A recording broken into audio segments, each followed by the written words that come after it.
नमस्कार, मैं हूं संजीव त्रिवेदी और मेरे साथ सुकेश रंजन।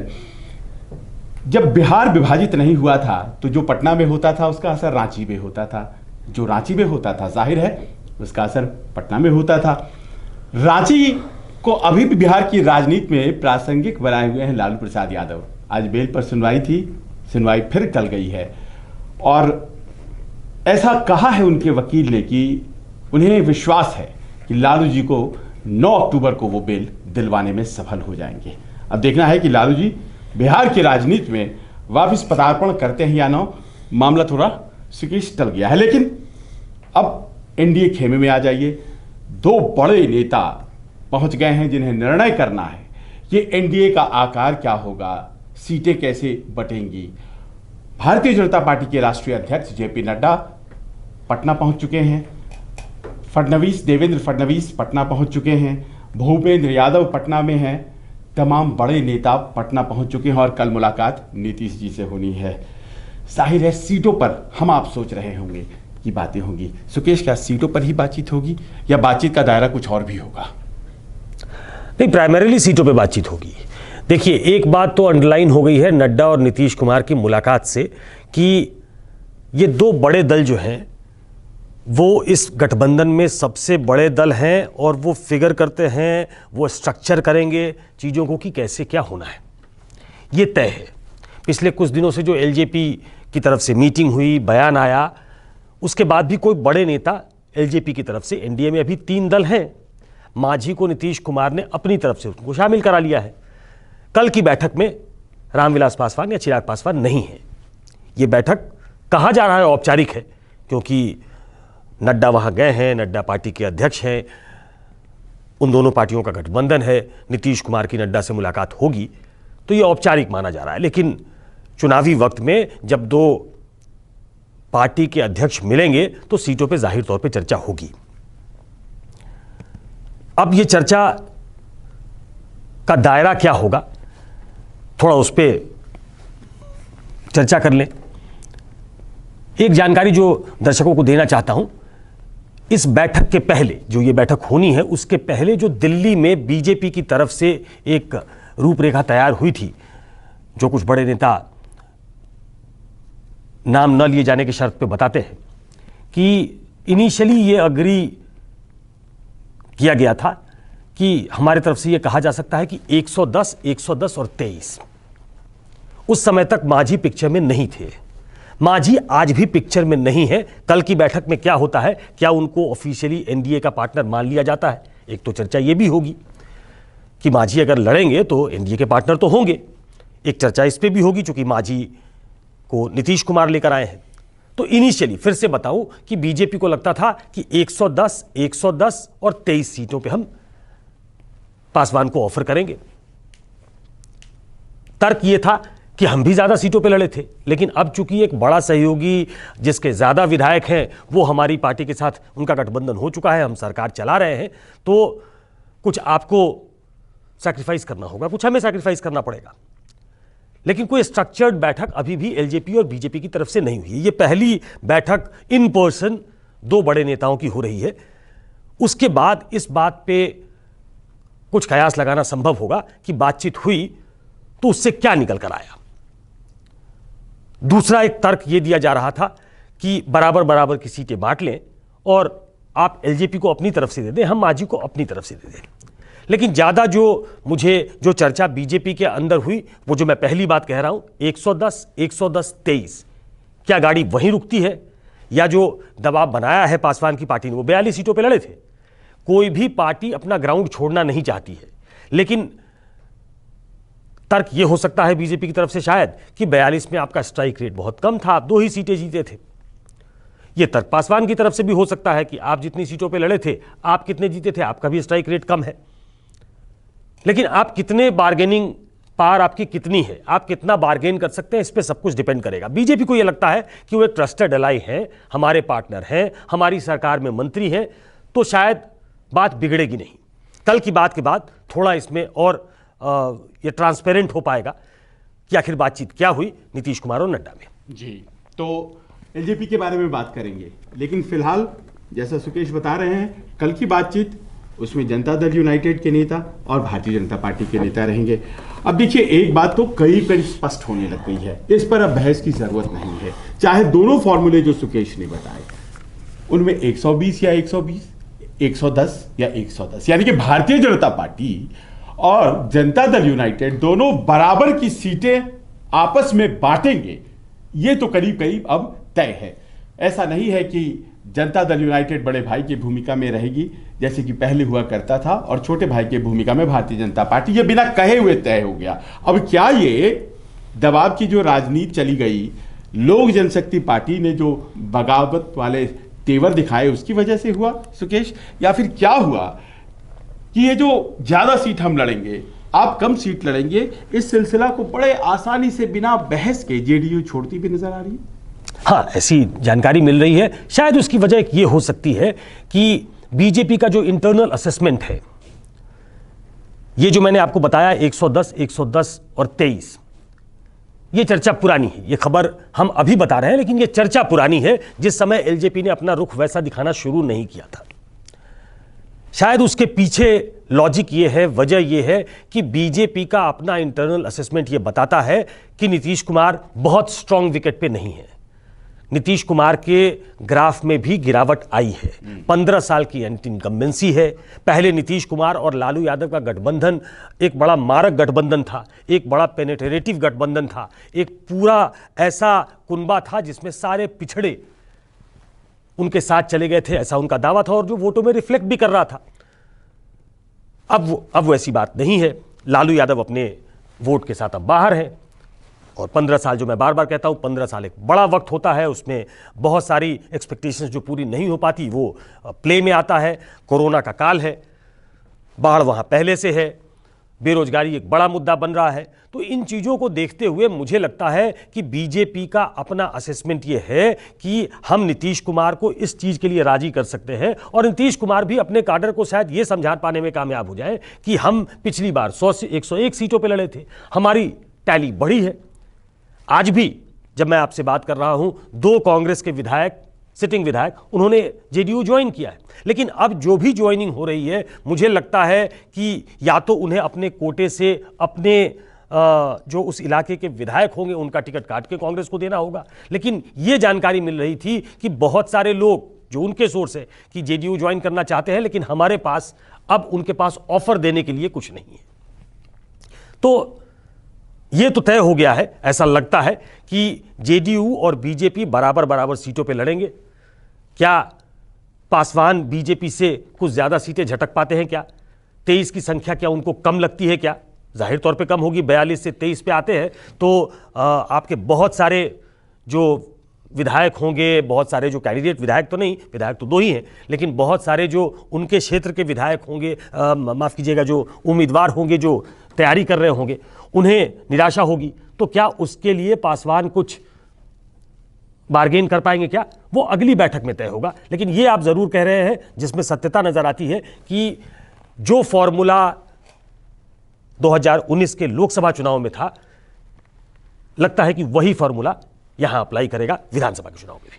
अब वो फॉर्मूला तब अप्लाई करेगा जब लोक जनशक्ति पार्टी कुछ उसी तरह से तैयार हो जाती है जैसे कि वो 2019 के लोकसभा चुनाव में तैयार हुई थी। दोनों बराबर और कम सीटों पर लोक जनशक्ति पार्टी। लेकिन मेरा ज्यादा जो कौतूहल है, जिज्ञासा मेरी जो है, वो इस बात को लेकर है कि कम से कम 10 से 15 दिन का फासला हो चुका है।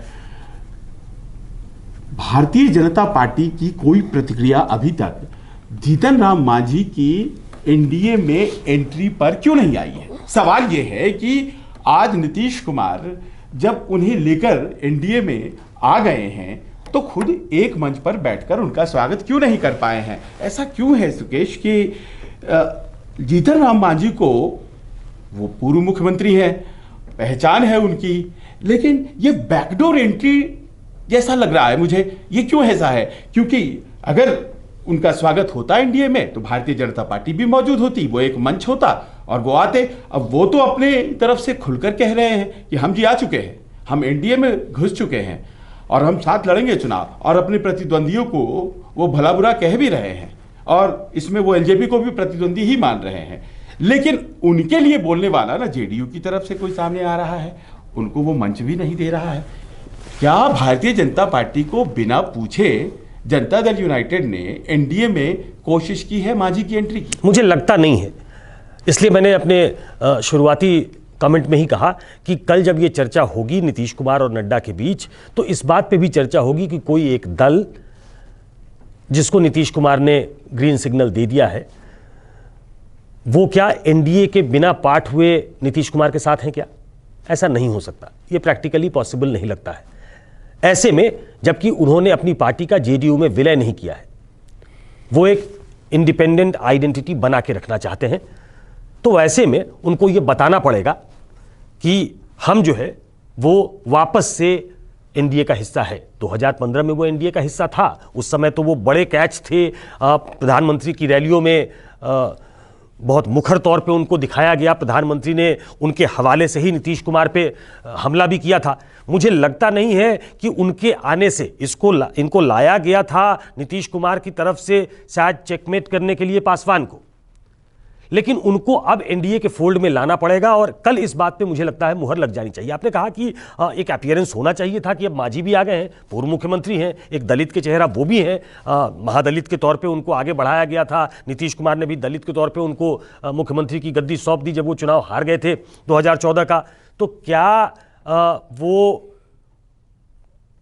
बिना बीजेपी से बातचीत किए हुए आ गए? मुझे ऐसा लगता नहीं है। बीजेपी से बातचीत हुई होगी, जो एक मंच नहीं मिलने की बात है वो शायद कोरोना का काल भी है, इसलिए फिजिकल मीटिंग ऐसे में बहुत सारी मीटिंग्स नहीं हो पाई हैं। अब मुझे लगता है कि जबकि नड्डा वहां है तो इस चीज पे एक फाइनलिटी करनी पड़ेगी कि मांझी एनडीए के हिस्सा है कि नहीं। बिना मांझी के एनडीए के हिस्सा हुए चुनाव मैदान में वो रहे, मुझे ऐसा लगता नहीं है। बहुत महत्वपूर्ण बात, क्योंकि कल ये तय होना है, कोई चीज तय हो ना हो, ये तय हो जाएगी कि मांझी क्या विधिवत रूप से एनडीए में आ चुके हैं, भारतीय जनता पार्टी उस पर क्या स्टैंड लेती है। देखिए अभी तक कोई स्टैंड नहीं लिया गया है।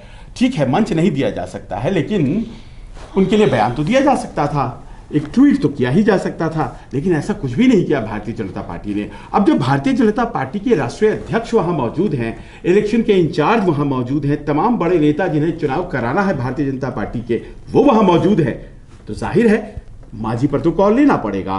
तो इसीलिए कल क्या होता है इस पर नजरें हमारी बनी रहेंगी। कहीं ना कहीं थोड़ा तो असहज मामला लगता नजर आता है, पर ज्यादा इंतजार नहीं करना पड़ेगा। अब बात हम कहते हैं लोक जनशक्ति पार्टी की। देखिए सीटों पर बात हो उसके पहले सुकेश कह रहे हैं आकार पर बातचीत होगी, और आकार में एक छोटा कोण जो है वो तो मांझी का है, वो तय हो जा सकता है। लोक जनशक्ति पार्टी जो सिर्फ 2 सीटें जीत कर आई थी, आज वो 143 सीट खड़े करने की बात कह रही है, इरादा दिखा रही है, घोषणा नहीं हुआ है। वो कहती है कि हम तैयार हैं, नीतीश जी पर हमलावर भी है। तो पहले तो ये आकार तय होना, उसके बाद तो सीट की बात आएगी ना कि आखिर एलजेपी एनडीए के भीतर है या फिर एनडीए के भीतर नहीं है। नहीं, जो जानकारी है उसके मुताबिक बीजेपी आश्वस्त है कि वो एनडीए के भीतर रहेंगे। जेडीयू ने मांझी को लाकर वो कमी, अगर रिक्त होता है वो स्थान, तो वो भरने की कोशिश की है कि महादलित का एक चेहरा हमारे पास ऑलरेडी है जो इस प्रदेश के मुख्यमंत्री रहे हैं।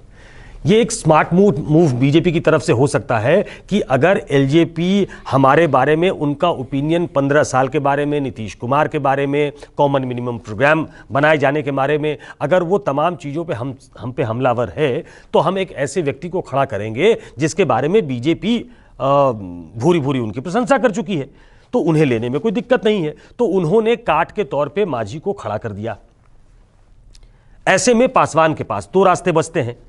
अगर ये मीटिंग नहीं होती, अगर ये लिंगर ऑन होता, तो शायद हम इसमें ज़्यादा रीड कर सकते थे। अब जबकि राष्ट्रीय अध्यक्ष 2 दलों के मिल रहे हैं, तो ये तो साफ लगता है कि ये दोनों गठबंधन में रहने वाले हैं, इसमें कोई डाउट दिखता नहीं है। मांझी के बारे में उनकी ओपिनियन, माफ कीजिएगा, पासवान के बारे में उनकी ओपिनियन ये है कि उन्हें मनाया जा सकता है। सीटों की बात जो थोड़ी बहुत इधर उधर होगी वो हम लोग देख लेंगे, क्योंकि अब वो पिछली बार भी 143 सीटों पे तो नहीं लड़े थे, 42 सीटों पे लड़े थे। वो अपना ग्राउंड लूज नहीं करना चाहती है, कोई भी पार्टी नहीं करना चाहती। तो शायद उनका ये अभी तक जो बीजेपी के नेताओं से आप बात करें तो उन्हें यही लगता है कि कोई भी पार्टी जिनका अपना फ्लैग है, अपना एक कॉन्स्टिट्यूशन है, अपनी एक पार्टी है, अपने कार्यकर्ता है, तो उनके कार्यकर्ता अधिक से अधिक चाहेंगे तो अपने कार्यकर्ताओं को भी एक मैसेज देने के लिए कि हम बीजेपी से लड़े थे, हम एनडीए के अंदर लड़े थे, आपके लिए भी, अपनी पार्टी के लिए भी, लेकिन स्थितियां परिस्थितियां कुछ ऐसी बन रही हैं जिसमें शायद वो लायन शेयर हमें नहीं मिल सकता है, तो हमें इतने से संतोष करना पड़ेगा। ये बीजेपी का मोटे तौर पे मानना है। जेडीयू इसमें विन विन सिचुएशन में इसलिए अपने आप को पा रही है कि मान लीजिए कि पासवान तैयार नहीं है तो ये कॉल बीजेपी को लेना है कि अब पासवान के साथ क्या करना है। रामविलास पासवान एक ट्रस्टेड एलाई तो उनके हैं। मैंने बार बार कहा कि जब दोबारा एक सैंक्टिटी देने की बात थी पासवान को तो रामविलास पासवान उसमें सबसे आगे थे। तो क्या उनको छोड़ देगी बीजेपी? मुझे लगता नहीं है छोड़ देगी। जेडीयू को लगता है कि अगर वो चले भी जाते हैं तो हमारी सीटों की संख्या फिर और बढ़ जाएगी, हम अपने ज्यादा उम्मीदवार, हम शायद 120 सीटों पे फिर लड़ पाएंगे और उसके बाद स्थितियां साफ हो जाए कि क्या है, क्योंकि उनका वोट शेयर क्या था, उनका स्ट्राइक रेट क्या था, ये सबको मालूम है। हर पार्टी दूसरे पार्टी को उसका एक जो उसको क्या कहते हैं, वीक पॉइंट है, उनकी जो वीकनेस है वो सामने रखकर उनको आईना दिखाना चाहती है। तो जेडीयू इस फिराक में है कि हम ये तमाम चीजें शायद नड्डा के सामने रखें कि भाई ये परिस्थितियां हैं, आप तय कर लीजिए क्या है, क्योंकि आपका गठबंधन जेडीयू से तो है ही, लेकिन आपका गठबंधन एलजेपी से है और आप एलजेपी के साथ पिछले चुनाव में भी साथ मिलकर लड़े, तो शायद वो ओनस वो बीजेपी पे डालना चाहेंगे। तो ओनस बीजेपी पे है और बीजेपी के लोग कॉन्फिडेंट हैं कि पासवान उनके फोल्ड में रहेंगे। कि कितनी सीटों पर कौन सा दल लड़ने जा रहा है, क्या ये एक स्पष्ट तस्वीर आने जा रही है कल? नहीं, दर्शकों को मैं ये बता दूं कि कल कोई स्पष्ट तस्वीर आपके सामने नहीं आने वाली है, क्योंकि तीनों दल मैच्योर दल हैं। दो दल जिनके बीच में बैठक हो रही है वो ऐसा कतई नहीं कर सकते कि हम सीटें तय करके अनाउंस कर दें और एलजेपी के लिए सीटें छोड़ दें।